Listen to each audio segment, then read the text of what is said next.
Well, good morning, Bakersfield and surrounding communities, and everybody watching online on YouTube. This is the Early Bird Special. I'm Chris Burdick. That is Sparky. Sparky, good morning, my friend. Good morning. I know we're all over the place. The video's off too. I apologize. We didn't Is get the it? intro in on the video. I wasn't even paying attention, and obviously Well, I I'm was a used whole to minute looking over behind. here. I'm looking over here, but I can see you. I know. Actually, it might actually work out a little bit better for the video this Don't time. say that. I mean, we won't just say what it is. Let them know what we're talking about today. Oh, we're talking NFL to start off the show. There's a lot moving around. There's a trade already to kick off the show. Schefter hit the podium, was talking all his media tours, so we have plenty to talk about. Some news out of college football. It is Wild Thing Wednesday, I believe. It is Wednesday, right? It is Wednesday. So it's Wild Thing Wednesday. We got some wild stories across the sports world. And then we'll kick off the second hour recapping NBA playoff games from last night, preview some games, and we'll have Don't snacks make me talk about it. at 8:30. Don't make me talk about it. My heart was broken. Okay. Well, you got what, 3 guys down? It doesn't matter. We were up 14. Even a number 1 seed. I say we. The Cavs were up 14. 14, Sparky. But I'm going to say this right now. Every player that blindly voted Tyrese Halliburton the most overrated superstar, you look dumb. Yes. This guy's otherworldly. I mean, every time he has the ball, I'm just sitting there saying, all right, just stop him from cutting to the basket. Nobody can stop him from cutting to the basket. Not a single person. Easier said than done. Absolutely.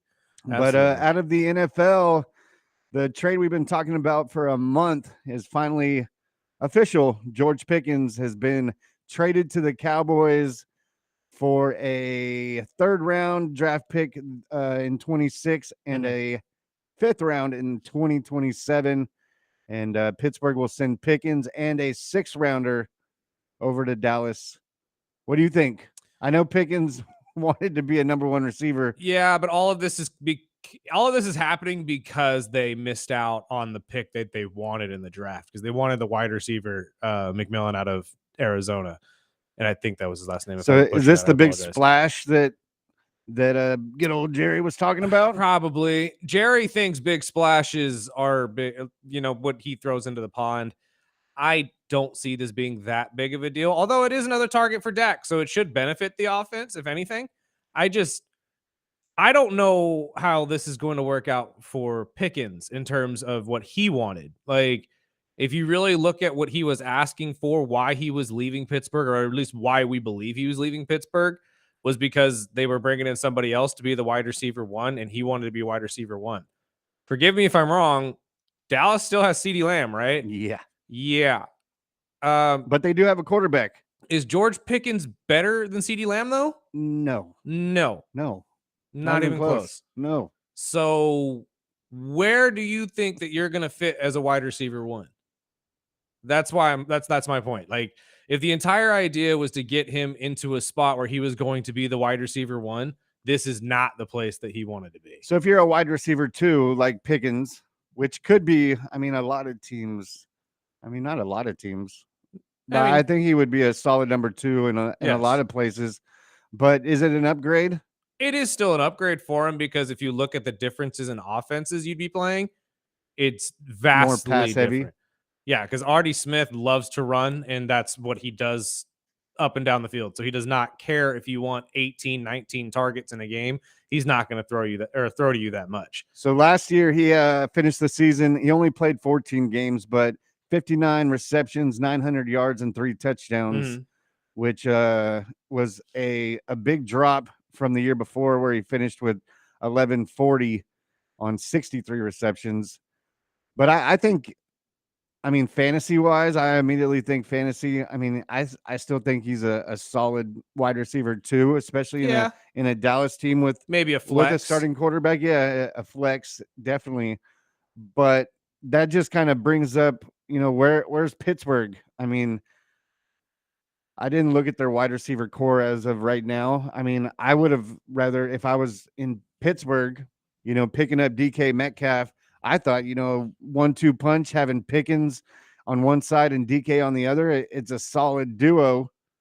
But yeah, apparently he didn't want to be a part of that. I don't really understand it either, to be honest. But the only ones that are popping up for me are DK Metcalf, Calvin Austin, and Roman Wilson. But I know they have others, and they'll find others as well. I think what you were talking about earlier is more a driving factor than what the wide receiver room looks like. Is they don't have a quarterback.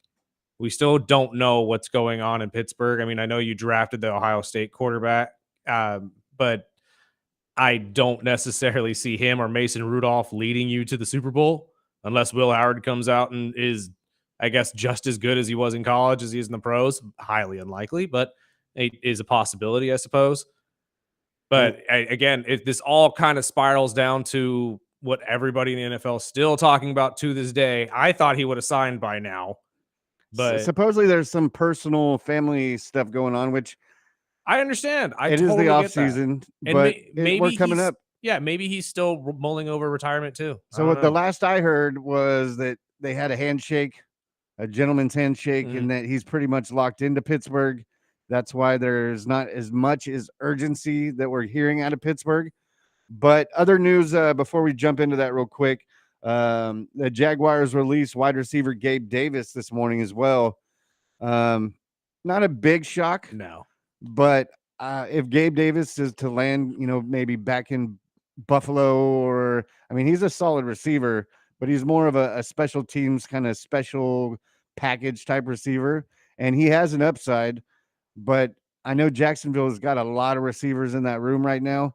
And after paying Trevor Lawrence and other few things, I think he'll get picked up soon. But going back to the Aaron Rodgers, Schefter was on Unsportsmanlike and wanted to share this update on Aaron Rodgers. I still think that he's going to wind up in Pittsburgh. I think they think he's going to wind up in Pittsburgh. I think that is the belief and the expectation within the organization. Why he hasn't done it is up to him. Ultimately, in the end, despite the fact that he has been non-committal, people believe he's going to want to play. The Steelers think he's going to want to play.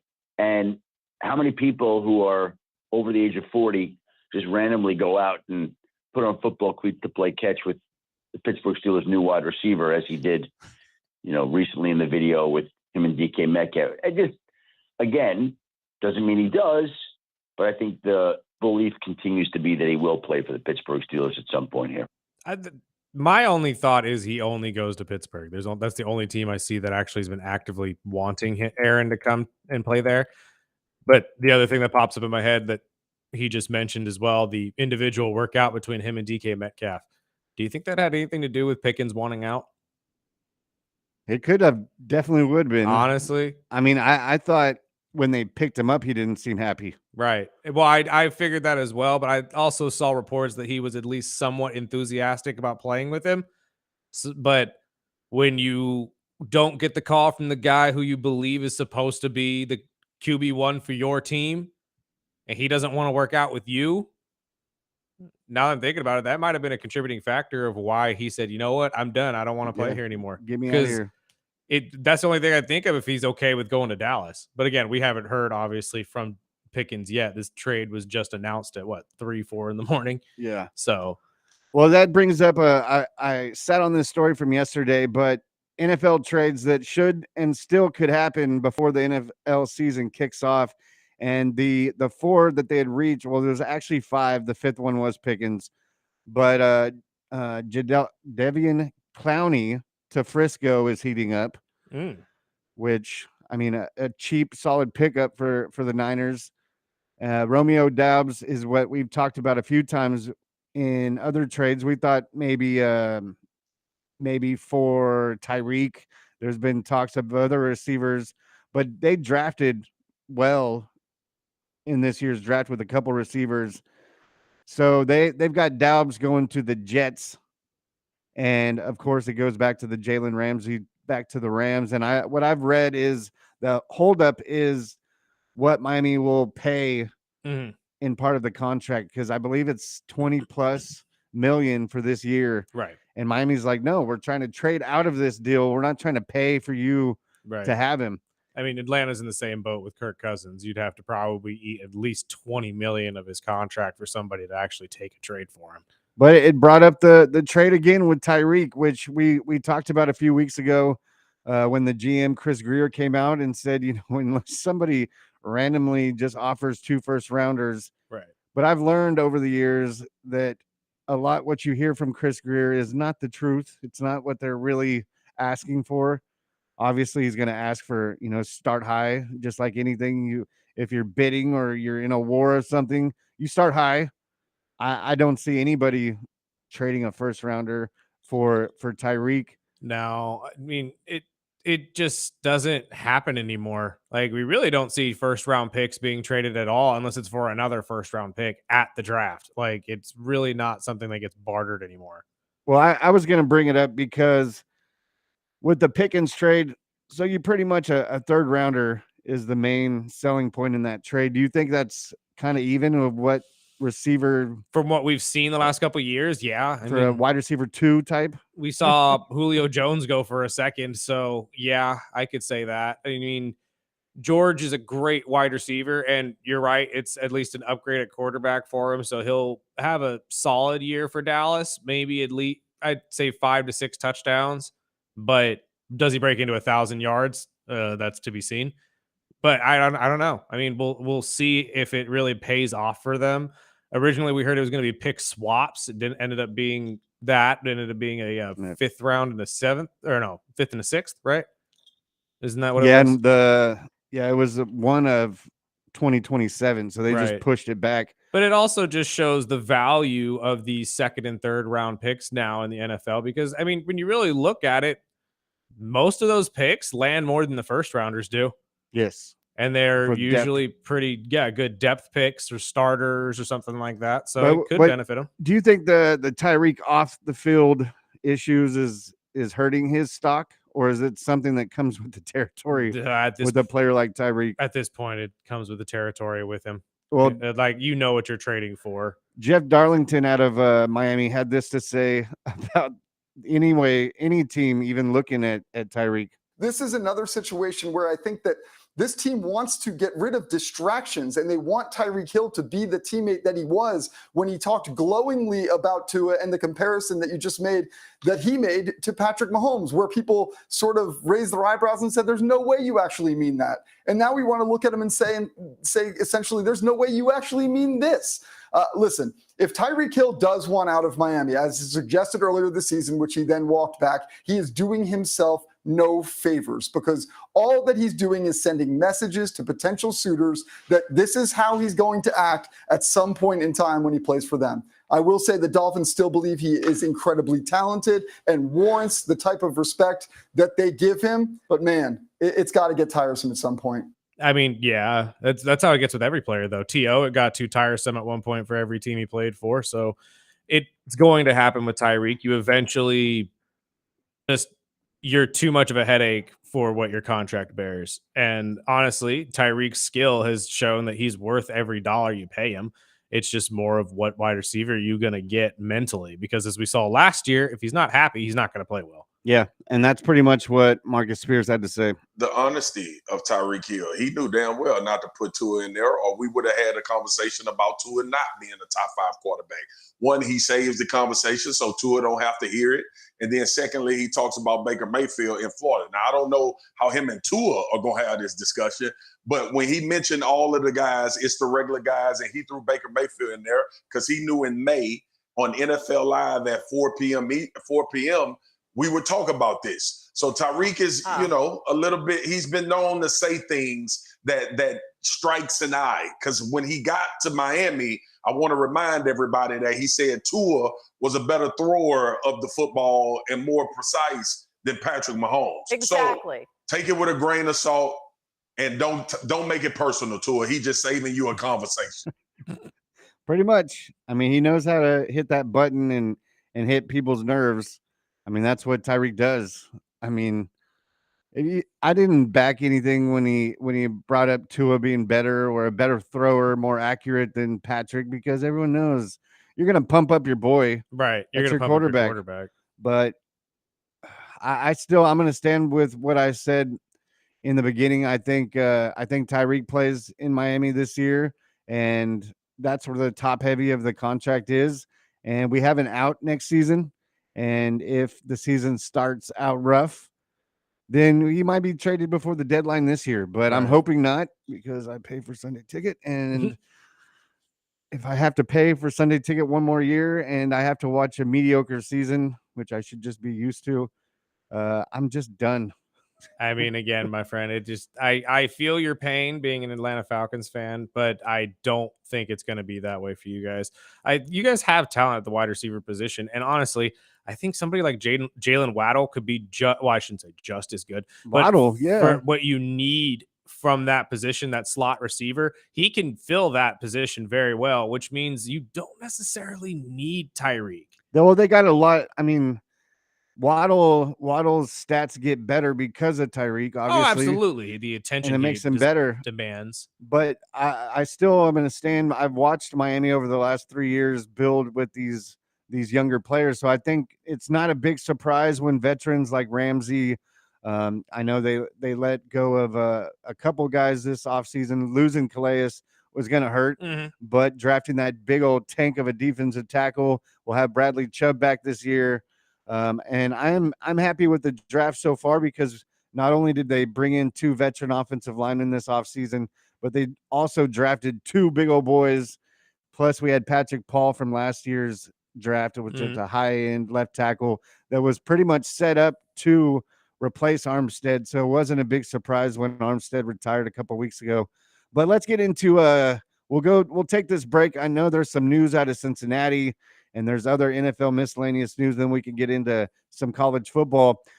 Text us in anytime with your comments about sports, whether it's what do you think about the Pickens trade? Is it a good trade for both squads, or is it just Pittsburgh letting out the garbage, and does that better Dallas? I know we have Dallas fans in this community too. Are you happy with this trade? Do you want George on the team, or do you think he's going to be a headache? Because let's not forget how many fights this guy gets into on a yearly basis. See, that was the problem I think him and DK would have caused. Yeah. But shoot, they would be fighting with each other on the sideline. Let's be honest. Text in anytime, 661-842-2000. This is the Early Bird Special, ESPN in Bakersfield, 1230 a.m. 101.1 FM.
Welcome back. This is the early bird special. I'm Chris Brick. That is Sparky. You want to stay in the NFL, or are we going to go college real quick? 'Cause there's plenty of football news to get into. Well, let's talk about Trey Hendrickson. I know he's not happy with his deal, and it doesn't look like Cincinnati has made any movement.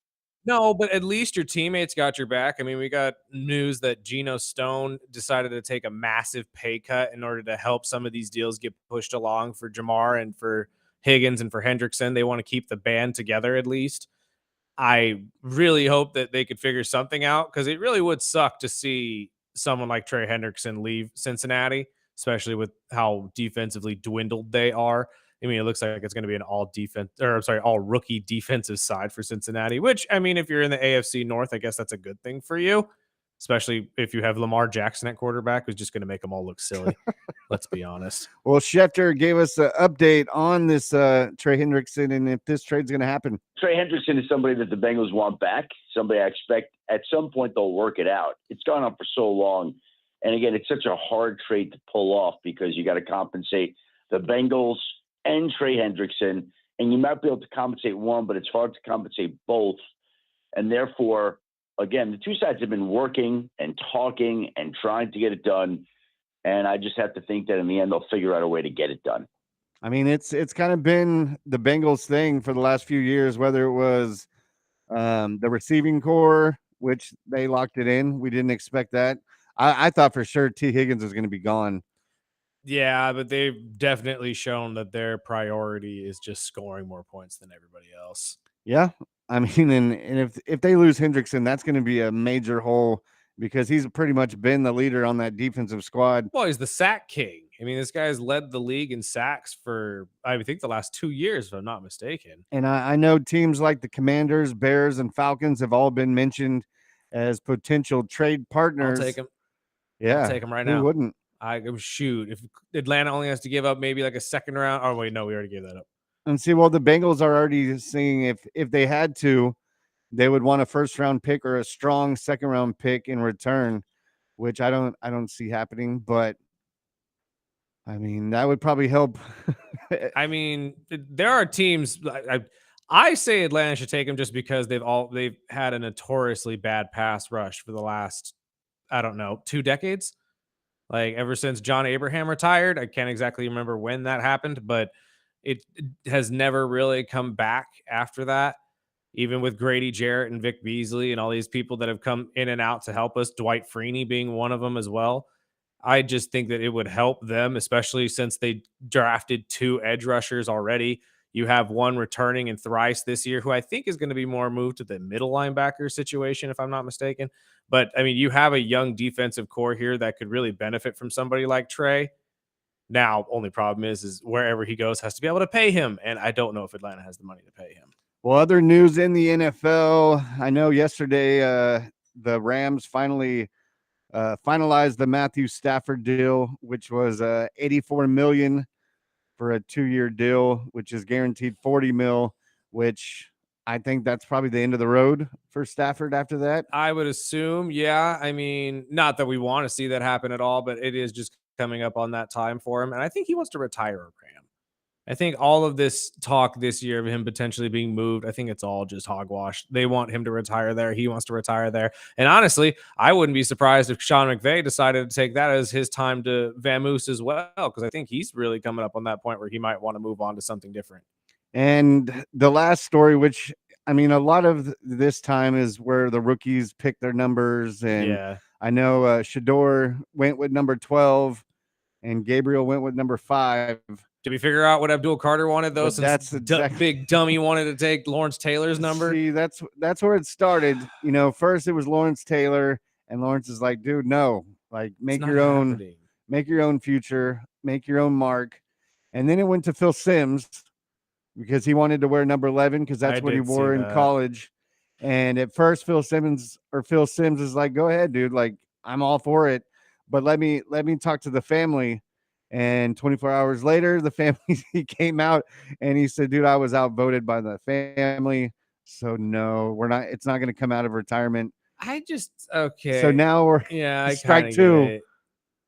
So I mean, is it big? I mean, the Giants, I know they've been around forever, but I could totally see the Lawrence Taylor, because first of all, it's Lawrence Taylor, and everyone knows that guy's got a chip on his shoulder, and I probably wouldn't want to wear Lawrence Taylor's number if I was. No, why would to you be want to honest. do like, dude? No, that's such a big target to put on your back. Like, you don't want that, and it's more of just the pressure side of it. Don't deal with that kind of a thing, especially in the New York media. Like, you think some people get like, you think hockey fans get crazy about Wayne Gretzky and wearing anything close to the number 99?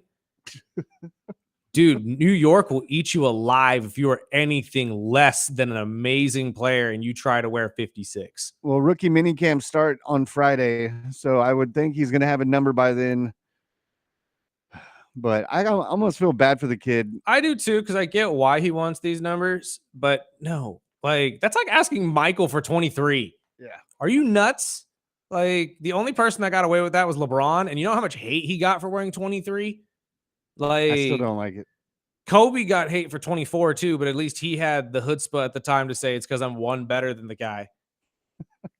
He's one-ing up Michael. But I mean, I don't know what number you end up with, nor do I really care. It's a number. Yeah. But I side with Lord. I side with 56. Make your thing you. Like, don't try to piggyback off anybody else's legacy already with the New York Giants. Pick a number that no one has and make your name what actually draws people in, not the number. Well, it brings up the backup quarterback in Miami, where he caught a lot of crap because he picked number 0. I mean, again, I don't have any issues. I don't with care 0. what number he is, as long as it's not Isn't 13. Brian Burns number 0?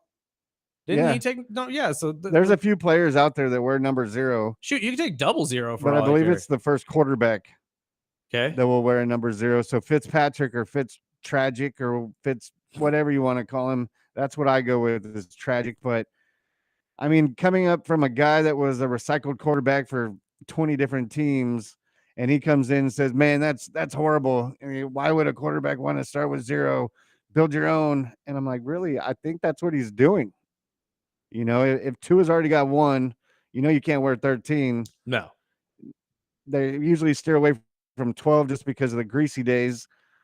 So, I mean, I don't give a damn what number. I hope he never has to play a snap in Miami unless preseason. But it's just like they're trying to find something to fight over. And when Tragic is the one that comes out bashing you, you're doing something right.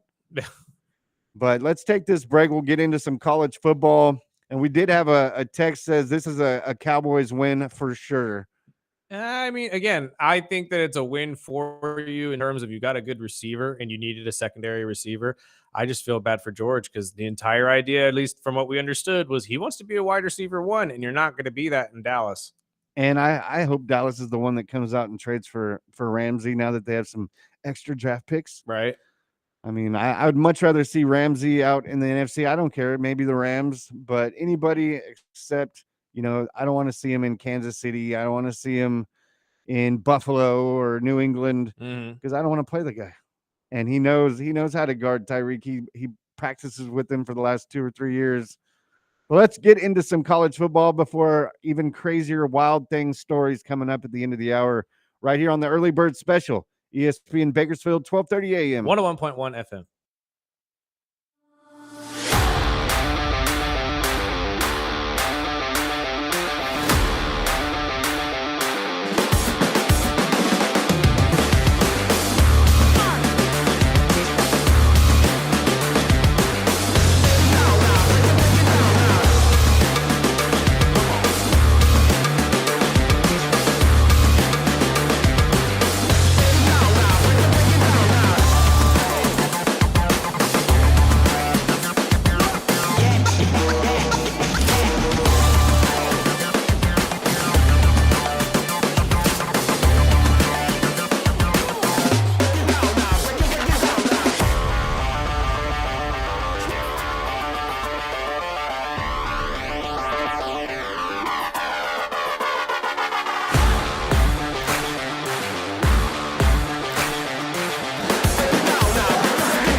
Rest of the week, baby.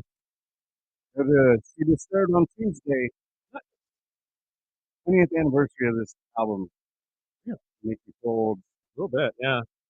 Yeah, that actually lines up now I think about it. Good Lord. If I come in dragging on Wednesday, that's why. Oh, I understand. Totally understand. Well, you come in dragging.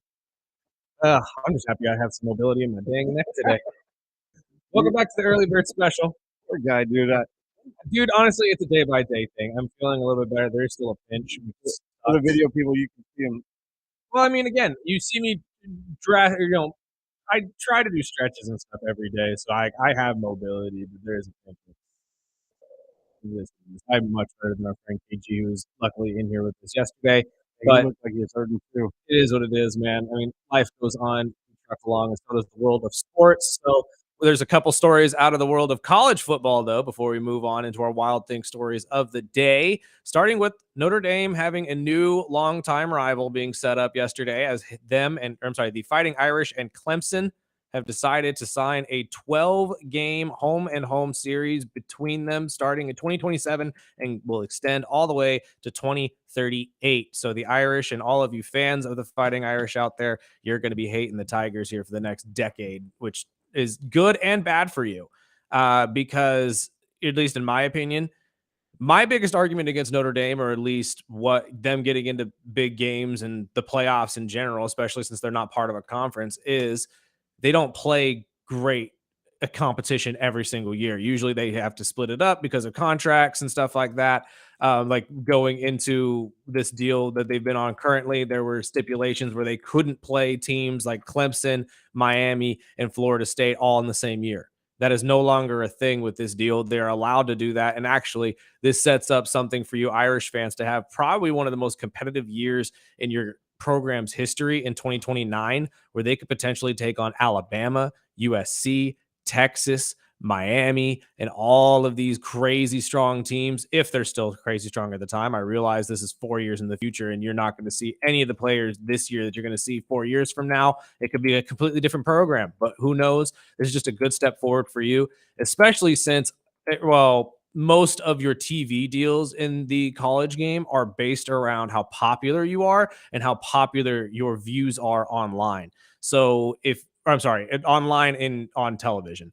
So basically for Notre Dame, getting all of these more popular games against against teams like Clemson and like USC and like Alabama, you're going to get a ridiculous boost in revenue for years to come, which is going to be great for your NIL deals. It's going to be great for your recruiting in general and for other teams and stuff like that. And school needs, obviously, not that Notre Dame obviously needs any more money. They're a private organization that probably gets more money than we will ever see. But in terms of football, this is going to create some sort of probably one of the better rivalries here in the next decade, in my opinion. I mean, the Irish and the Tigers have been two pretty prominent programs in the last decade and a half. I mean, you look at the prospects that they've put out in the last couple of years. I mean, Mata Te'o and obviously Trevor Lawrence being two of the major ones to be talked about here. And honestly, with Clemson building such a title reign rapport with their time with Trevor Lawrence and stuff like that, and Dabo Swinney as the head coach, it really is going to be a cool little parallel to see kind of the success of today against the team that was built so long ago that is still looking to get back there. So it's going to be kind of a cool storyline going forward too, in my opinion. Another really cool story to talk about if you're a Big Ten fan, or at least if your team is in the Big Ten, like USC, UCLA fans going forward, they had a huge boost in revenue this year in their final year as a 14-member conference, where they made $928 million in 2024, and they are projected to make over $1 billion in 2025 as the conference continues to grow. Now, again, why they continue to call this the Big Ten Conference when we now are going upwards of 16 to 18 teams in the conference, but it is just a cool thing to see that all of these teams in the Big Ten, if it continues to be called that, I think they just need to change it to call it the Big Conference. It only makes sense. The math doesn't. Well, not anymore, or at least, but it's a cool thing to see, because obviously more teams, more revenue means more great players going to these colleges and more great organizations being made from them. And if you're again one of these or a fan of one of these colleges, your Oregons, your Washingtons who will be coming in, Rutgers being one of them, having two major players go into the NBA draft here going forward. It's just going to be better for you and your teams, and obviously your colleges if you're an alma or one of these schools or your alma mater. So it's really cool to see. But over $1 billion going next year, Sparky, that's a lot of money. It's a lot of money for college football. Yeah. Well, college sports in general, I should say, because this is more based around what college football made. But as a whole, the conference is still making ridiculous amounts of money because I believe they said that the conference passes out about $64 to $65 million to each athletic department to be spread around whatever they need to use. And that's some serious money. Mm-hmm.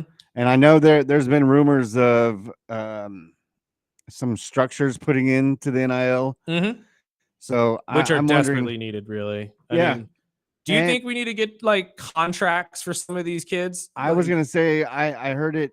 I believe it was Freddie and Harry the other day. Well, I mean, it's the Nico Iamaleava story is really what drove these thoughts to be driven into my mind. Well, there's like talks of where you can only transfer a certain amount of times, right?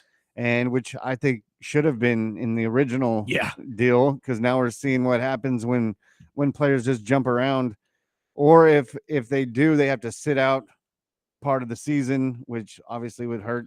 Well, that was a thing a couple years ago, because that's what it was in high school. When you transferred from one school to another in high school, you had to sit out a whole year before you could actually do athletics for the school, because that was what their entire thing was, to combat kids from playing football at Garces and then going to BHS to play basketball and then going to Stockdale to play baseball and all that type of stuff. You know what I mean? Like that's kind of how they would combat that. And I think the college, it's becoming necessary, especially with all the money that's being promised to these guys, because there have as stories as we see these guys making millions upon millions of dollars on NIL. There's still equally as many stories of people lying to these kids, saying they're going to pay them millions upon millions of dollars and not paying them a dime.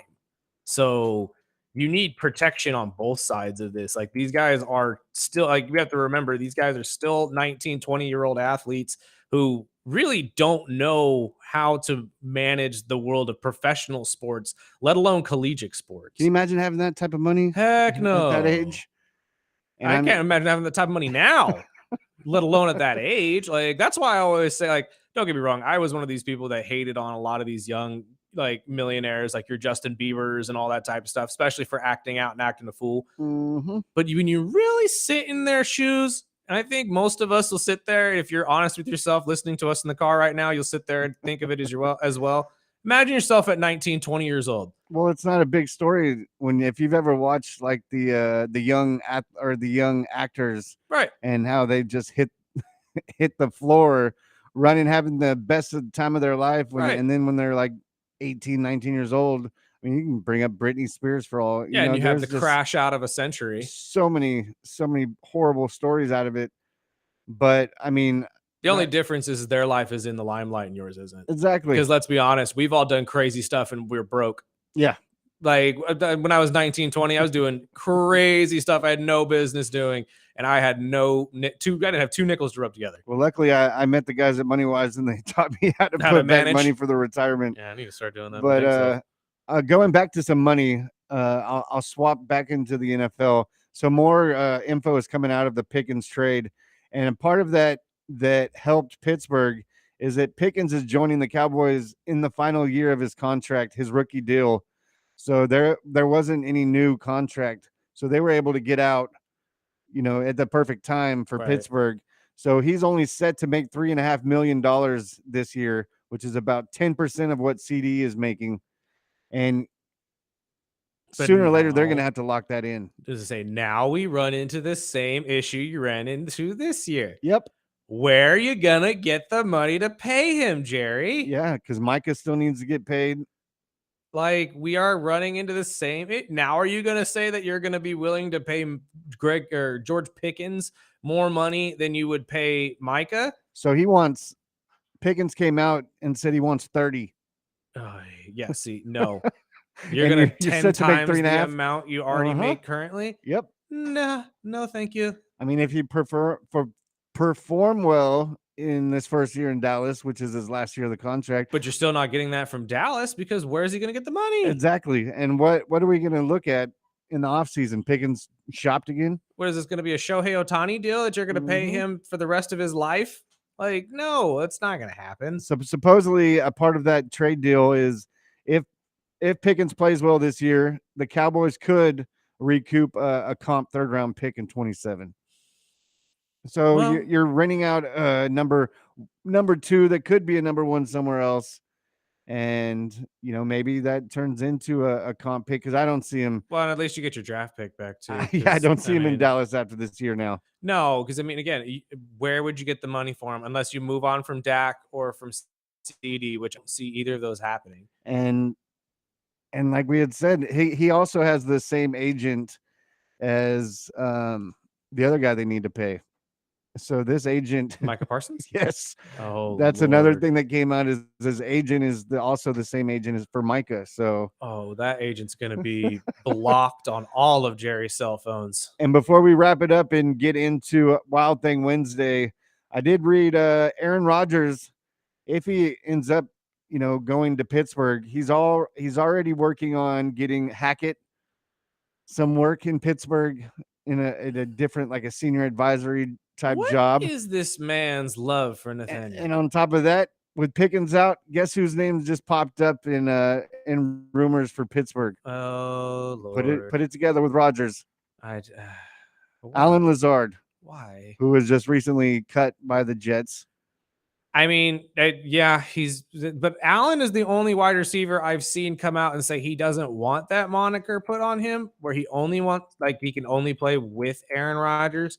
But I guess if no other team is going to call and you're going to get the opportunity to play in Pittsburgh, I would take it.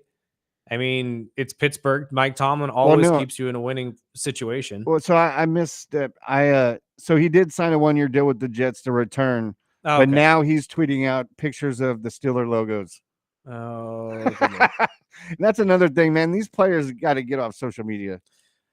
It's helpful with our job. It's never going to happen, though. It's just, it's kind of funny to me that athletes are more subliminal with their posts than high school girls are. And honestly, it's kind of sad at points. Yeah.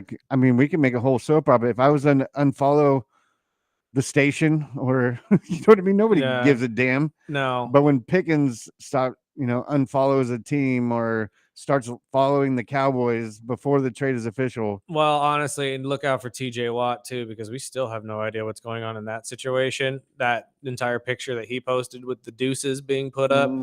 Because I'm not going to lie to you, the way the Watt family works, they're thinking about retiring early before their bodies shut down. So it would not be surprising to me if TJ just said, you know what? I think I've reached not my ceiling, but the ceiling that they will allow me to reach. And I don't want my body to be destroyed. I want to live out the rest of my life. So I'm done. I made my money and I'm out. Smart. It would be. That's what JJ did. JJ had all the injuries. And once he really started piling up with them and had that last couple years with Arizona, it was over. He just said, you know what? I'm done. I can't do it anymore. I want to be able to play with my kids.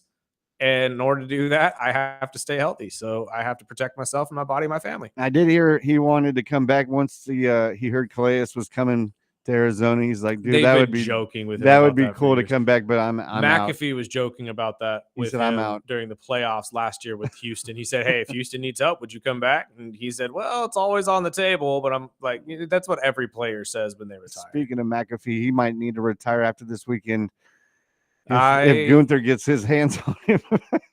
Is it weird to say that that's kind of one of my more excited for matches just to see what happens out of it? Because we all know he's going to get his head kicked. Well, you made a good point when we first announced that match is, football is right around the corner and Pat's full-time job along with his podcast is college football. Yeah. So this is a perfect setup for him to get his face bashed in and then take a break. If you even really wanted to do it that way, because he's just I shouldn't say just a commentary, because he's one of the better commentary people they have.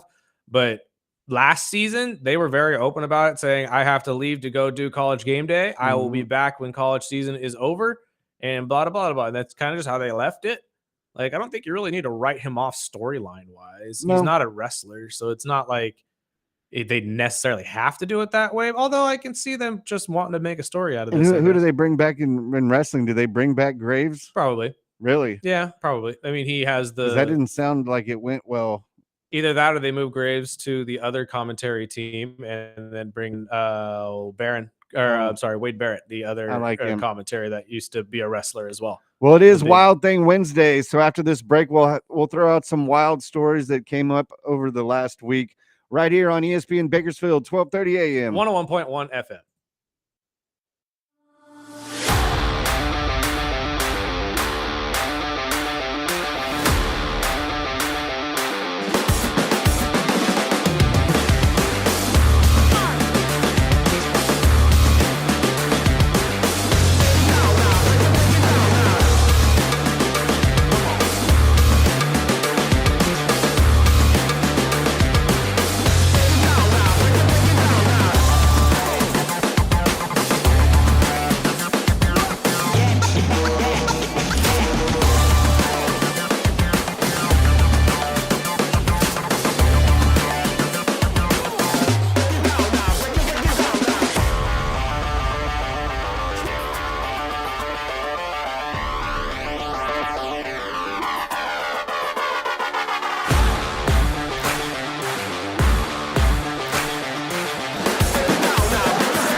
is a Wild Thing Wednesday here on the Early Bird Special. We got a couple here stories here for you. Sparky, you want to start them off real quick? Yeah, as a collector, I caught this story. Caitlin Clark has her own cereal, and I guess they had started it out earlier last year in Iowa, only in Iowa grocery stores, and it's the $5 boxes of cereal. And let me what kind of cereal is this though? Because I'll go buy some Caitlin O's. It's Caitlin's Crunch Time cereal. Crunch berries? Better be crunch berries. I don't think there was any berries. What? But I saw a picture of them, and it just has her in her Iowa jersey, and it's Caitlin's Crunch Time. So that started out last year. If it's $5 for a box of Wheaties with Caitlin's face on it. See, now I collect Wheaties boxes. I have years and years of Wheaties boxes, but I saw this and I was like, okay, well, if you're a Caitlin fan, that might be something you'd put up in your man cave. Yeah, that's fair. So they turned around and saw people that were buying the $5 boxes of cereal and then going on eBay and selling them for $30. Naturally. So they saw, okay, we saw an opportunity. So now they're bringing out, so the company that does it is Flyvee, and it's 100%. The good thing is the 100% of Clark's portion of the proceeds. See how they mentioned that 100% of her portions. So it's not 100% of all sales, obviously, but it all goes to benefit her foundation. So they broke out yesterday and said, okay, well, they're going to do it all over the Midwest. So they're doing in mass quantities. So you're going to be able to see, if you're in the Midwest, you'll see the Caitlin's Crunch Time cereal going on sale later this week. I want one. I want a box. I want to know I don't want to pay $30 for this thing, though, Spark. For a box of cereal. I'm not going that far. I'm just curious what kind of cereal it is. So I just looked up the picture, and it's Caitlin O's. I'm telling you, if it's not Crunch Berries, you're messing up. Yeah. Crunch Time. If it's Crunch Time, it's got to be Crunch Berries. I mean, it's an off brand. It looks like Wheats, like Frosted Flakes without. Yeah, pretty much. Oh, super lame. The box looks cool though. I mean, yeah, that's fair. The box looks cool. I guess that's the novelty item of it all. But, so that's what we have. Oh, well, I mean, that's pretty interesting. And then real quick before we go to break and get some bills paid here, we also had some news out of the world of the NHL. The Utah team has officially chosen their name. They'll be the Mammoth from here, or from now going forward. I was kind of hoping for the Yeti. I'm not gonna lie to you, the Yeti sounded cooler, but I'll go with the Mammoth. The Mammoth's pretty sick. I can get behind that. And I mean, honestly, it's a really cool logo. You should go check it out. ESPN just dropped it on their Instagram. And honestly, you could do worse. You could do a lot worse. We'll have one more story after the break. I'm switching back and forth. Luckily you're not running it because your neck. I know. Be that's why up I'm too. like, I was wondering if you're good over there because I no, I'm not. I'm not good. Okay, it is Wild Thing Wednesday. But no, we'll get into this and much more. Plus, we have NBA to talk about right here on ESPN Bakersfield, 12:30 a.m. 101.1 FM.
Welcome back.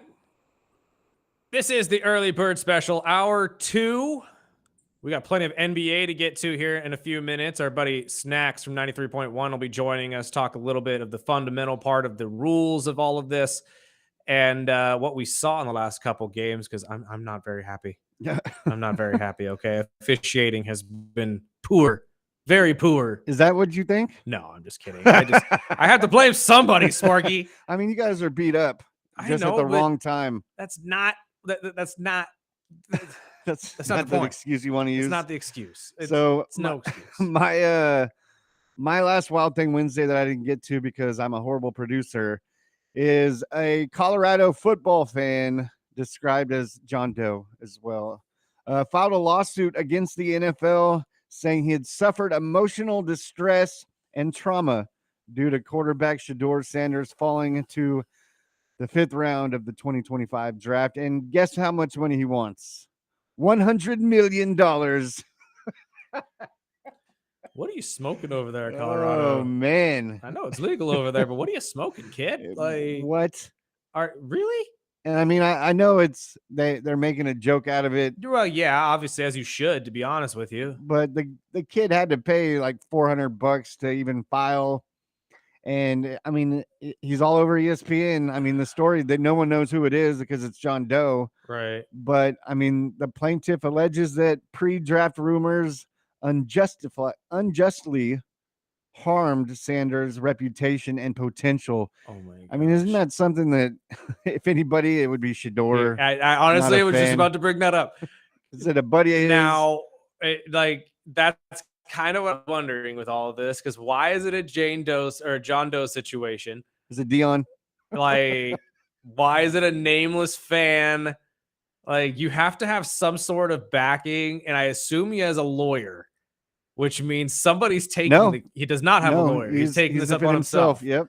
Okay, now, never mind. Which means this person either knows legal situations or knows how to at least Some jump attorney, into it. Yeah, a Colorado attorney. You are.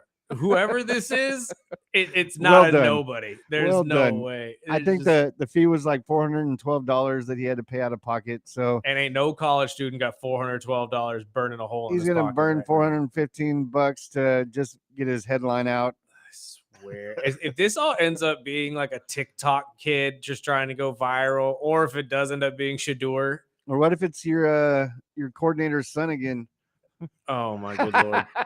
Nah, he's not. Is he at Colorado? I don't think he's at Colorado. I don't know what they college didn't that say where kid he's at. He's frequents. just a fan of Colorado. He's an idiot, is what he is. The boy needs to be made an example of, and I swear, if he's not on the field during our mini camps mowing the lawn while they're playing and getting trucked at the same time, I don't care. If I was his dad, I would make sure You're doing yard work for life. You're going to be seen, watering the lawns or pulling weeds.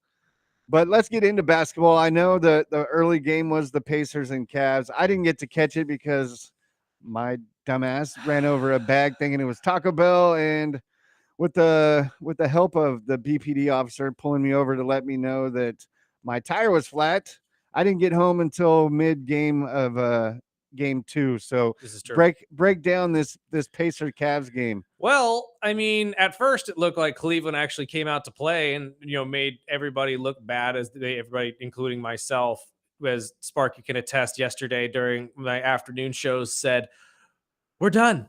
It's over. The season's over because Evan Mobley was hurt. Darius Garland is hurt.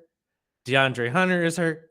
The entire team is hurt, Sparky. They're hurt just like me. And it's just not, it's not fun. It's not fun to watch. However, Donovan Mitchell was damn near Superman. He played every bit of good, or as good as he's been for Cleveland in his entire time there. And they had a 14-point lead going into the fourth quarter, something that I understandably felt off about, because if you've been watching the NBA playoffs, or at least the last couple days of the NBA playoffs, it doesn't matter if you have a double-digit lead at all in the fourth quarter. You're going to lose it. And it just happened. You're going to lose it? You're going to lose it. Damn. Well, look at the last 4 or 5 games we've seen. Oh, I get it. And I'm going to bring this up with Snacks. It goes back to the League of Basketball, what we watch now, when they're just shooting threes. Yep. And get away from the fundamentals. these leads don't mean jack when somebody's hot. Yeah, no, that's absolutely true. And again, we need to give Tyrese Halliburton his flowers again. I don't understand why the league sees him as the most overrated superstar. He is a stud. There's nothing that he couldn't do, and he was getting by everybody, getting to the hole whenever he wanted to. And mind you, this is how the last part of the game ended. He missed a free throw, got his own rebound, dribbled it outside, waited a couple seconds, dribbled down the clock to 1, threw up a 3 and hit it. I'm sorry, threw up a 3 and hit it with 1 second left. I apologize. He not only drove a 14-point lead back and took it from Cleveland in Cleveland, but he was the one who threw the dagger in the heart twice. Like, So let me check. So Cleveland was up by 7 with less than a minute left. yep. I don't need to go any further than that, do I? No, Max but, Strus hit a 3 late with a minute, and I said, oh, thank God we're at least up by 7. Yeah, just like the Oklahoma City Thunder. I don't know what we were doing. Nobody wanted to just dribble the ball out. This is the thing that I need to stress. And I don't know if it's just maybe the inner coach in me that this is how I understand the game to be played, or at least how you should manage the end of sporting events if you're the winning team, or the team that's winning, I should say. Why are we scoring in 5 to 10 seconds? Why are you not dribbling out that clock until it's literally 2 seconds left and then hooking up something? I don't even care if it's an ugly shot. You waste every dang second you have until that you have to give the ball back. mm-hmm. I never understand why teams don't do this, especially in basketball. I get basketball is a fast-paced game and it's something that you're supposed to just kind of go with the flow with, especially on offense, take what the defense gives you, as it were. But in certain situations, especially like this, you have 1 minute left. 24 seconds is the shot clock, correct? Yes. How many seconds are in a minute? 60. 60. So theoretically, that's 3 possessions if done correctly. Can you make up 14 or 7 points in 3 possessions? Sure.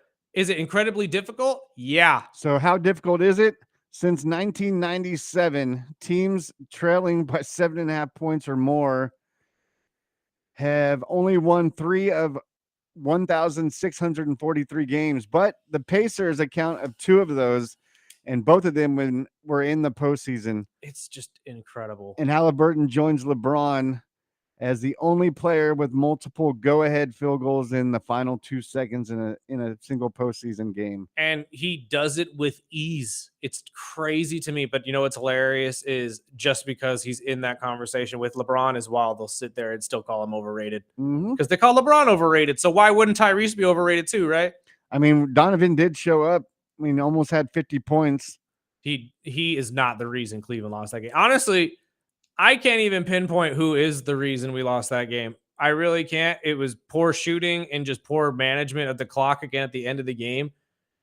But Tyrese Halliburton is a problem. And now you're Cleveland staring 2-0 in the mug, and you're going away for the next 2 games. They may get swept. You think so? They have a very bad possibility of getting swept in this series now, especially if you don't get Darius and Evan back. And that's the other thing I want to stress too. I get you're banged up, but this is the playoffs, homeboys, and you're down. I don't care if your toe's broken in game 3. If Darius Garland's not on the court, I have questions. I really do. Because you were good enough to play against Miami, but now we're not good enough to play against a team that they desperately need you to play against. So they lose the 2 games at home and then travel to Indiana, right? Yep. Now we're headed to Indiana for 2 games, which will start on Friday, if I'm not mistaken. And again, I think you're staring a sweep right in the mug. Well, this is what I'm going to say it. Kendrick Perkins had this to say. They just a matchup problem. And we forget this Pacer team went to the Eastern Conference Finals last year. Reason I bring that up is because all the guys that are in their rotation have playoff experience at a high level. They defend at a high level. They get into you. They make you uncomfortable. They pick you up 94 feet. Aaron Nesmith, Nembhard, TJ McConnell, all of those guys are feisty defenders, even the young man Ben. And then you have Miles Turner, who has been playing some outstanding basketball, big that can stretch the floor, mixing it up, lob threat at the basket, rim protector, and I can't sing enough praises of the leadership of Tyrese Halliburton, setting the table, picking and choosing his spots of when to attack and when to get others involved. Pascal Siakam has definitely been a problem this postseason. The Pacers winning this series, and I wouldn't be surprised if they win in their 5, period. Honestly, he's not wrong. As it sits right now, it's really going to be tough for Cleveland to come back, especially banged up. And I don't know if they can do it. And this is me talking as a fan of the team. I don't know if we can do it. So looking at the East, if Cleveland, craps the bed and gets eliminated, do you see the Pacers in Boston? Honestly, I would rather see the Pacers and the Knicks. Me too. But as But it of sits right course- now, obviously, yeah, you still have to believe that Boston is going to come back and bounce back at least in game 2 tonight. And I mean, they, like Cleveland, had a historically bad shooting game, like really, really bad. I just saw in Cowherd this morning, I guess Jason went 1 of 9 in the fourth quarter in the overtime period in that game 1 against the Knicks, including the go ahead one. Yep. And that can't happen from your star. And there are critiques that you can go down the line with Jason, but I think he still is the superstar of that team. I would say he's a champion now, and you can't take that away from him. But I won't lie. I mean, just as much as the Cleveland Cavaliers are in trouble, the Boston Celtics are just as equally in trouble. And if you don't take that game between Cleveland and the Pacers as a lesson, and you also go down 2-0 tonight, you're in bigger trouble, I would say, because as hard as it is to win in Indiana, imagine Madison Square Garden with a 2-0 lead. Good luck. I mean, I'm pulling for New York, and I know it's going to be a hard battle to get the second game out of Boston, and Jay Williams pretty much puts it there is it's all about their shooting. I understand the game was a horrible game last night for the Boston Celtics, and it was a great win for the Knicks. But if the Knicks need the Celtics to miss 45 threes to win the game, that ain't happening. That's not happening. Like, I know they took 63s and we can question their shot selection, but guys, this is who they are. They take threes. You may not like the style of basketball it's branded. It may not be as entertaining, but they won an NBA championship shooting threes at a high clip. Now, there has to be a little bit of a fair balance to fill out the game, Perk. I recognize that, but they ain't going to miss 45 threes, especially when majorities were open last night. It's not like the Celtics were contesting every single shot. He's got a point. And honestly, it's like a lot of these other teams. I could say the same thing about teams like Cleveland and Minnesota, but Minnesota has been dramatically awful the last 2 games in shooting threes. In fact, I really should have pulled the audio did you see Anthony after the game when they told him how many they have missed in the last 2 games? No.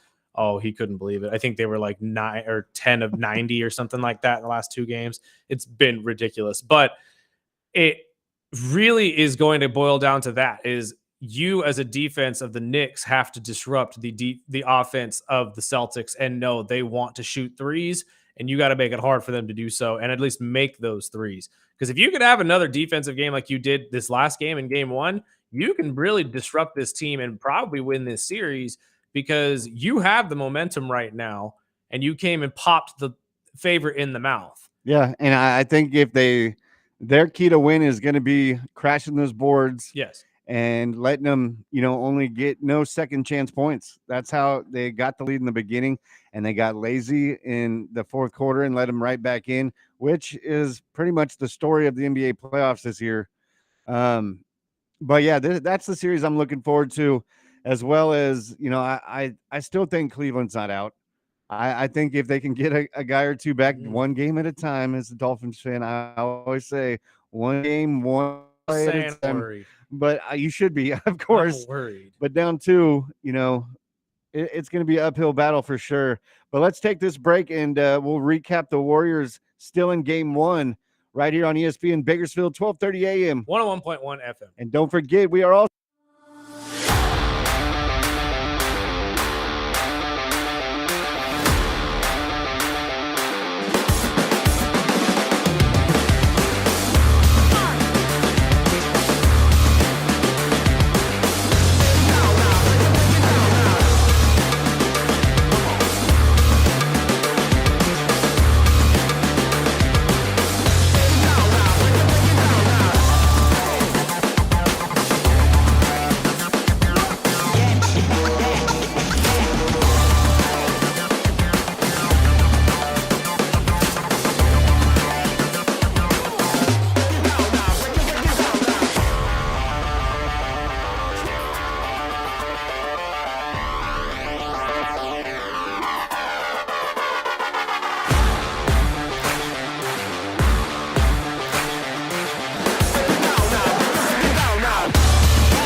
Welcome back to the Early Bird Special.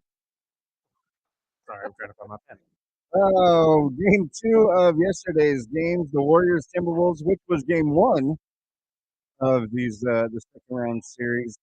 And Steph went down early Out with a hamstring injury. It's not and, even his thumb. and didn't return, but they didn't need him. No, absolutely not. I mean, Butler, as you stated, my friend, was the actual driving force of this team, and really just their defense. It has been the talk of this entire playoff run that they have had the number one defense since acquiring Jimmy Butler. And I said at the beginning of the playoffs that that was what was going to get their run going. It was going to, move them forward in series, especially 2 and 3, if they made it past series 1 against the Rockets. And right now, with the Timberwolves shooting so poorly, I mean, it's really easy to say that the Timberwolves could just shoot better. I mean, obviously you could shoot better, but to hold a team like the Timberwolves to only 88 points takes a very good defense. And to lose Steph Curry, especially in the first half, when I mean, Jimmy said it himself at the end of the game. They want Steph back. They need Steph back. This is not something that's going to be taken lightly, but luckily they were able to lean on guys like Buddy Hield to lean or to score those points and get him back into back into the brunt of things. But Steph was killing it too before he left in those 13 minutes. Or here he got 13 points in 13 minutes. And game 2 is scheduled for tomorrow. Yeah, it'll be tomorrow with the Knicks and Boston game. So we're hoping that, Steph can come back. But, Timberwolves shot poorly. Again, that's what it's going to boil down to is can you make them continuously shoot this poorly? They went 31 points at halftime. They went 5 for 29 from 3. Like you need to either give up on the 3-pointer and find something else that'll work for you, or figure out what's causing these shooting woes. Because just to put this in perspective for everybody, they went 1 for 13 for threes and all their starters. 1 for 13 throughout the entire game. I know. Ant started 0 for 8. And I mean, they again for the second game in a row, I think went 16 straight 3-pointers missed at one point. Like it's ugly. Yeah, they missed 15 ugly. straight 3-pointers before they ever got one. They look worse than the Magic, and the Magic are the worst 3-point shooting team in the league. That's not a joke. Like that's literal. They are the worst 3-point shooting team in terms of like rate and how much they shoot them and how much they make them. 17% is not going to get it done. Yeah, I mean, Butler had some help. Butler had his 20 points, 11 rebounds. But, Buddy finishing with 24 and 8 rebounds. He had 16 in the third quarter. Do you think Butler's playing with a little bit of a chip on his shoulder, especially knowing this is Minnesota and this is one of his former teams? Yep, 100%. And I mean, Butler is one of my top 5 players in the league right now. So anytime I can watch Butler, especially when he has a chip on his shoulder, and playoff Butler is a real thing. It's like the opposite of Harden, which we just heard that promo. Almost spit out my drink, but that was kind of funny. But I mean, this is early, and we'll see if Golden State can pull 2-0. But we'll also keep an eye out to see if Curry's going to be able to come back in week or game 2, or if they're going to let him wait and travel and go to game 3.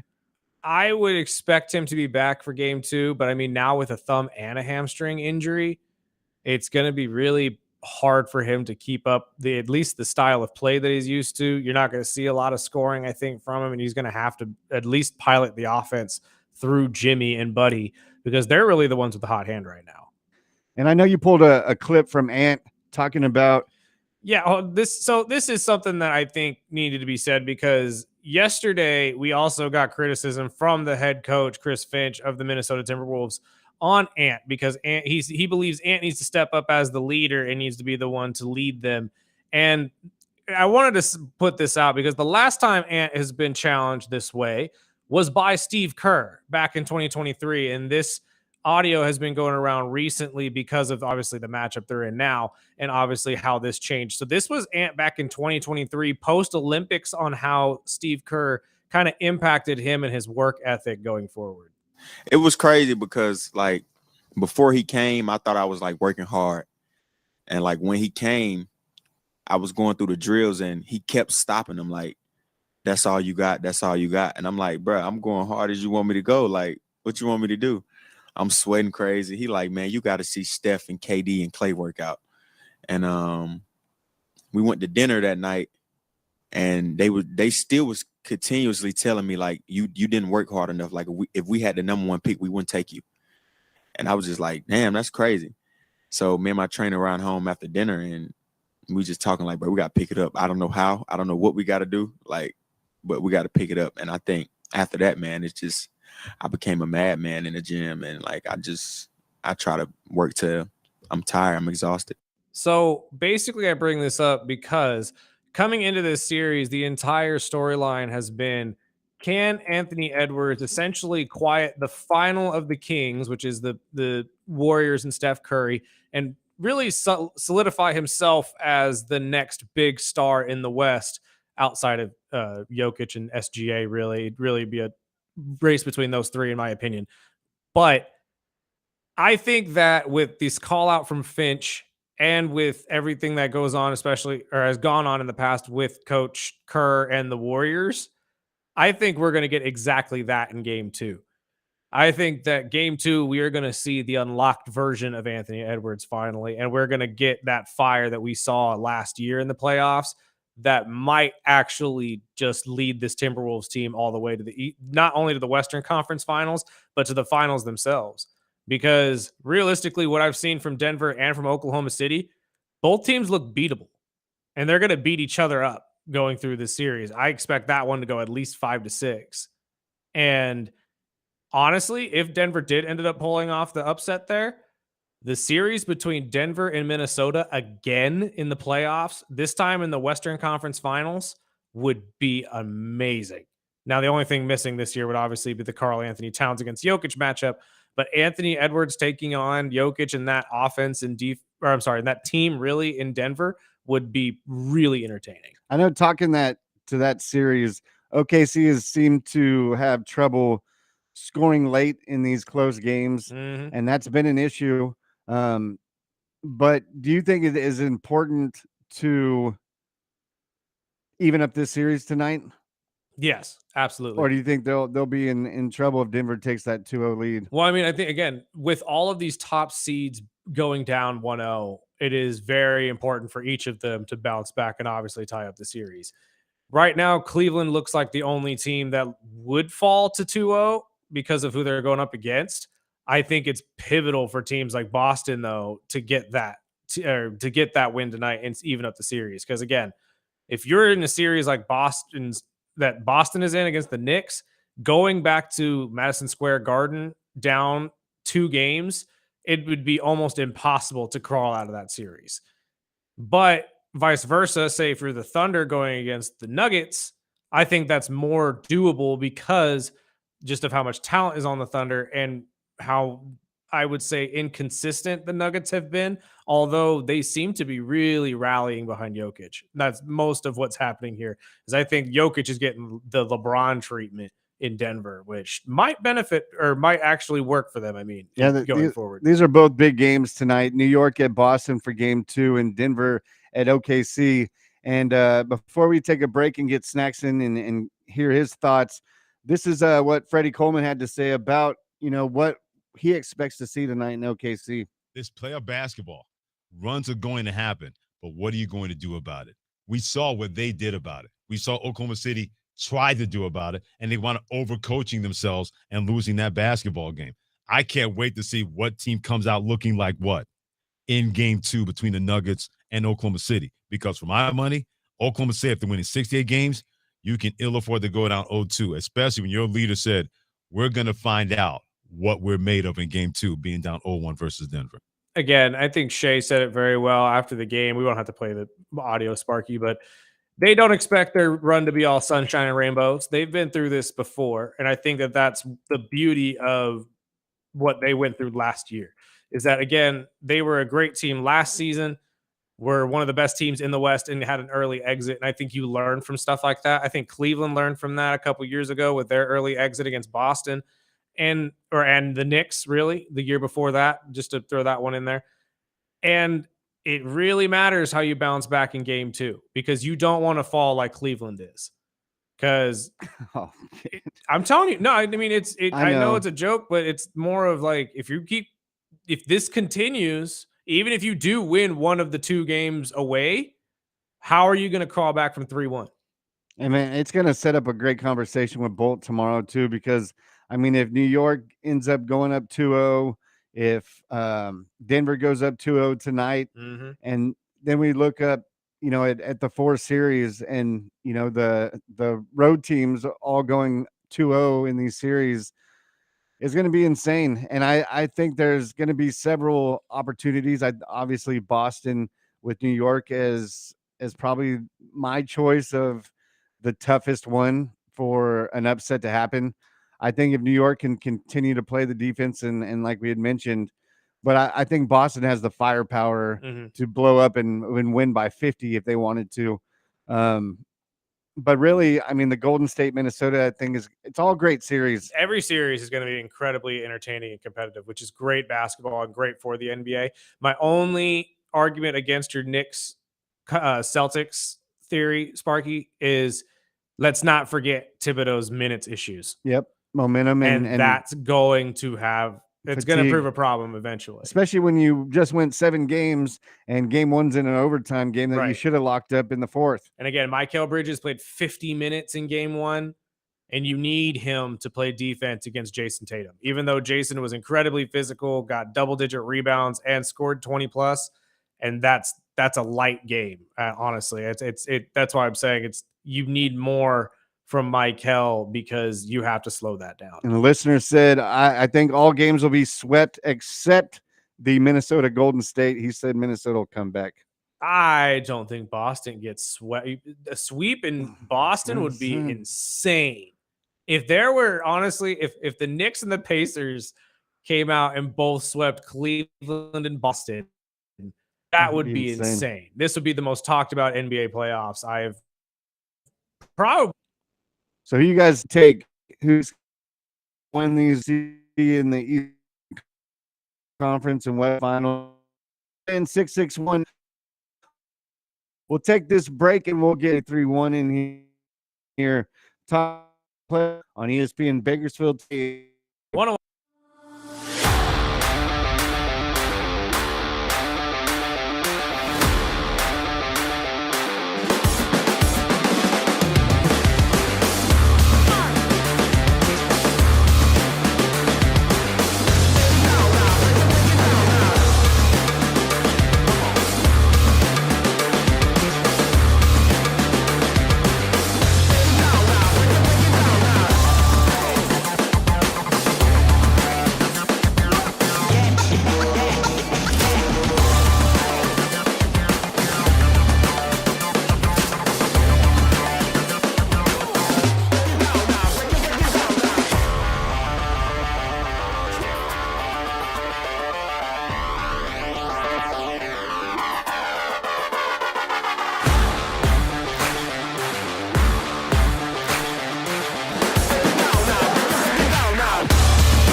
I'm always good with Childish Gambino. Fantastic. Saying the lyrics in my head. This is the early bird special. I'm Chris Burdick, that is Sparky. And before we get out of the world of NBA, we are everything talk with our boy Snack. Is mixed up on the number, but we will get him in here as soon as he calls or if he has some time for us. But I needed to talk about this one, Sparky, just because I saw First Take talking about this yesterday. And it this is what kind of bugs me about the media is we love to hate on LeBron James for how much quote unquote control he has over whatever organization he plays for. He is player and GM and coach in people's eyes, which I find to be incredibly unfair. However, First Take is talking about this yesterday because now there is looming thought that LeBron has a quote unquote responsibility to help the Lakers bring Luka back and get this extension done this summer. It is quote unquote his responsibility to make it happen if he wants to continue this run with the Lakers and solidify his legacy there. Let's play what Stephen A. Smith said, because I think everybody's probably wondering the same thing as me is how is this falling on a player to sign another player? So here's what Stephen A. Smith had to say. The word responsibilities is not to be taken literal. He does not have that responsibility. But should he feel a responsibility if he wants to remain a Los Angeles Laker, if he wants to position himself to compete for championships in the years to come, the few years that he has left, that he intends to be in Los Angeles? You're damn right. He should feel it. And if Luke is a vital cog in that equation, in terms of the Los Angeles Lakers propelling itself to heights that they haven't seen in a few years, then LeBron, being a member of the franchise, should feel compelled to assist in that journey rather than just standing on the sidelines and saying, I got nothing to do with this. This is on y'all. I get that you have a responsibility to maybe recruit guys to stay on the player side, but is it kind of unfair of us to once again ask LeBron to essentially play GM when it's not his job to be the GM and then get mad at him for playing GM? You know what I mean? Like this is kind of getting ridiculous. I may sound like a LeBron stan here, but I'm a fan of LeBron's, always have been. I've been a Cleveland Cavalier fan since I've been watching basketball.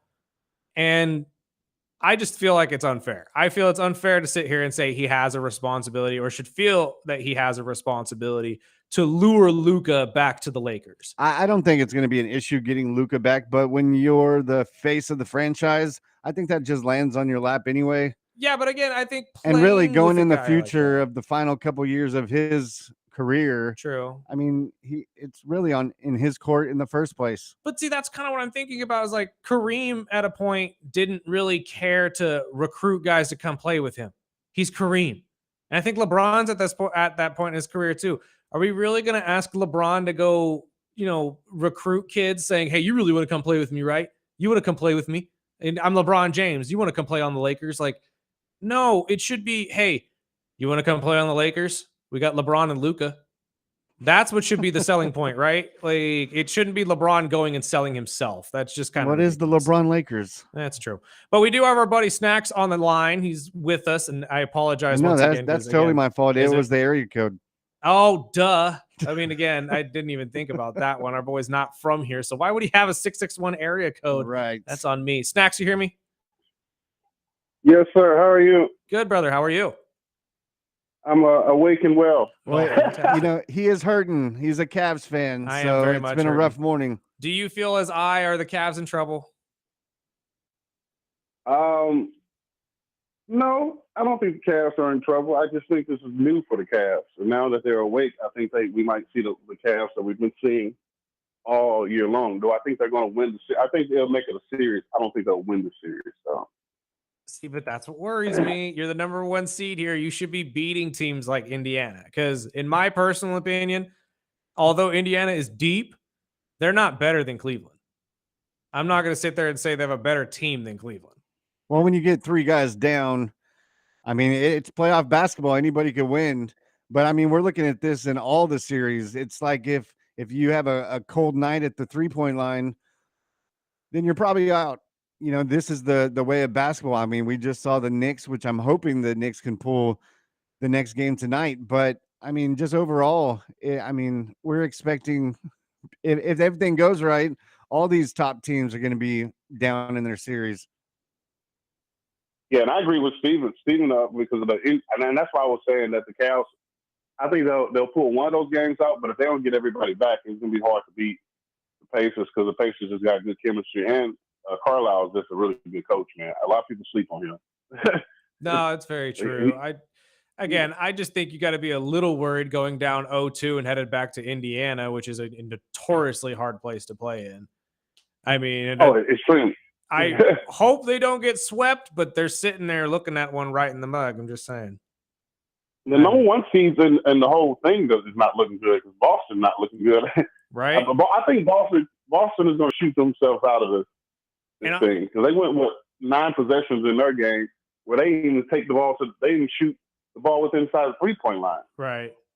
And I mean, again, we were just talking about that too, since we'll move over to that game a little bit.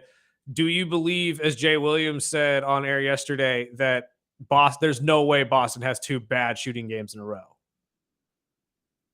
I don't believe that, but I do believe that it won't be as easy series that most people think that series will be because New York, one of those guys played with each other since college too. They just gritty, man, and it's very hard. Like Indiana, it's very hard to win in the Garden.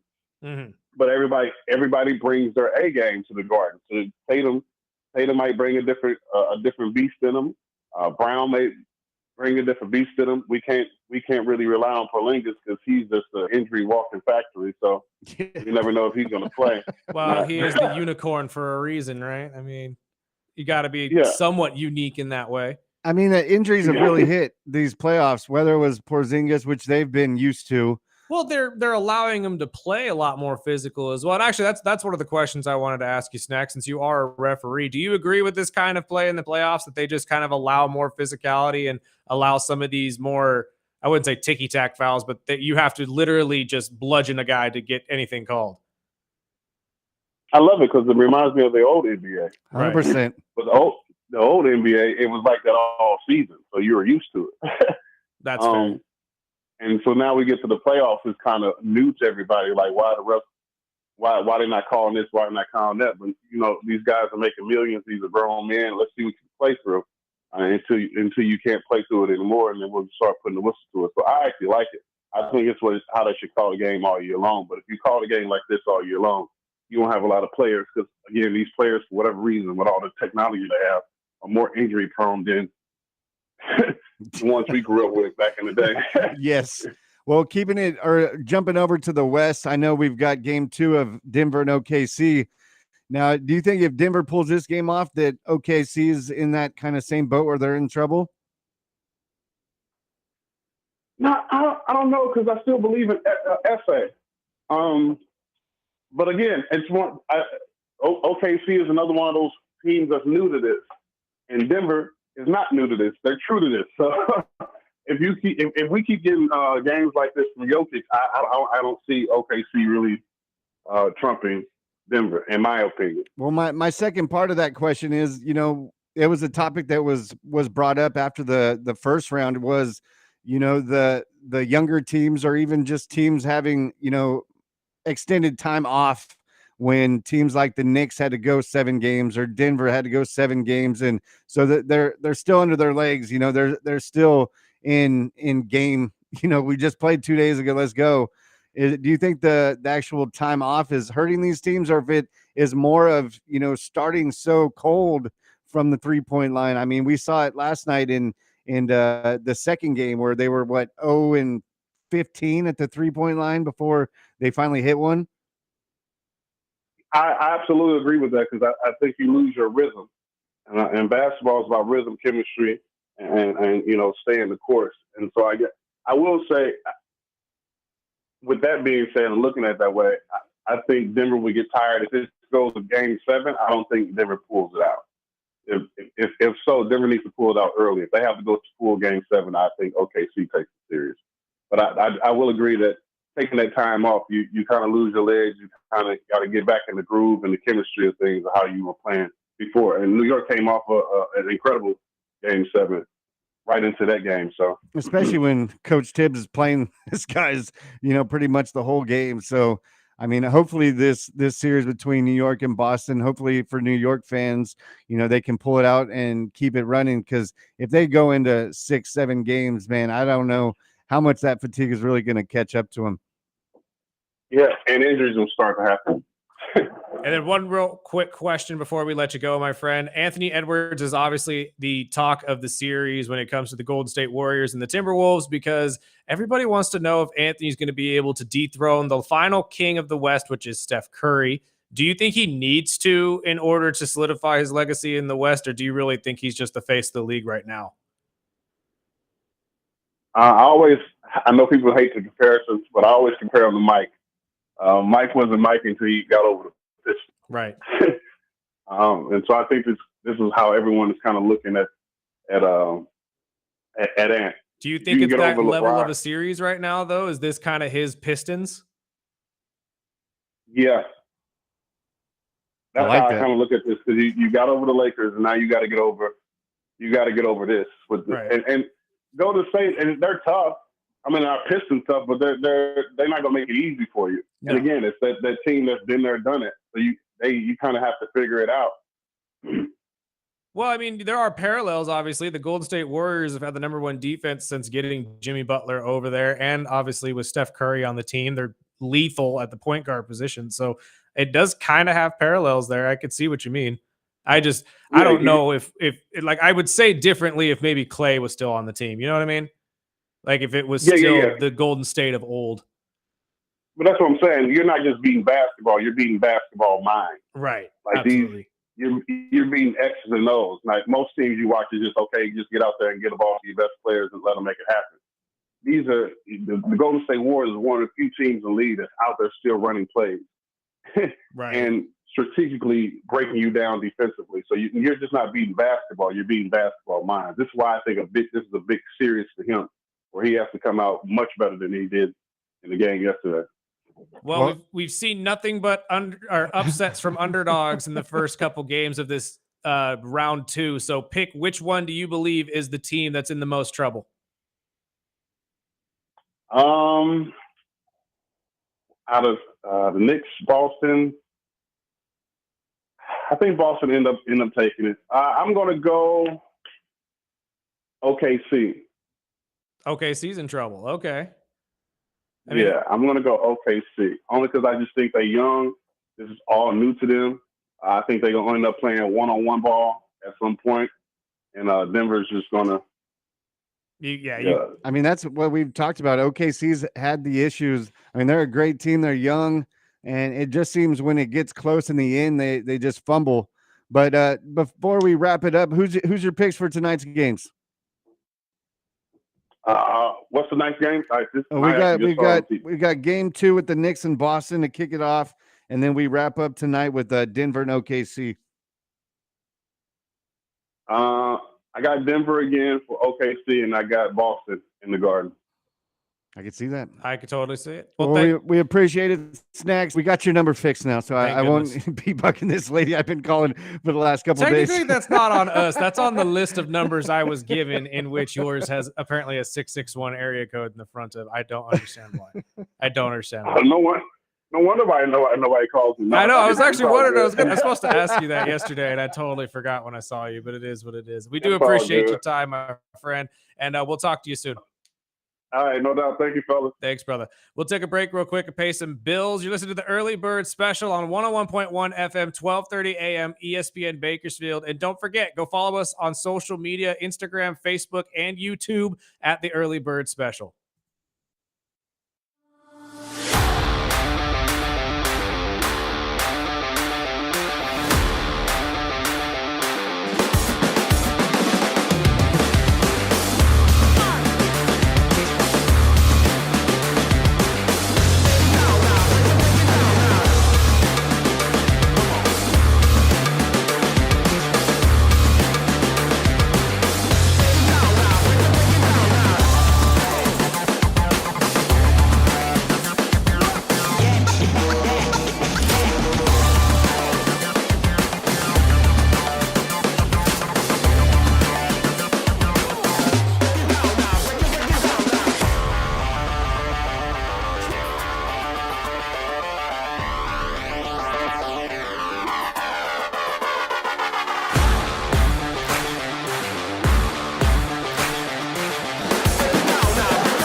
Always love it when my brother works on.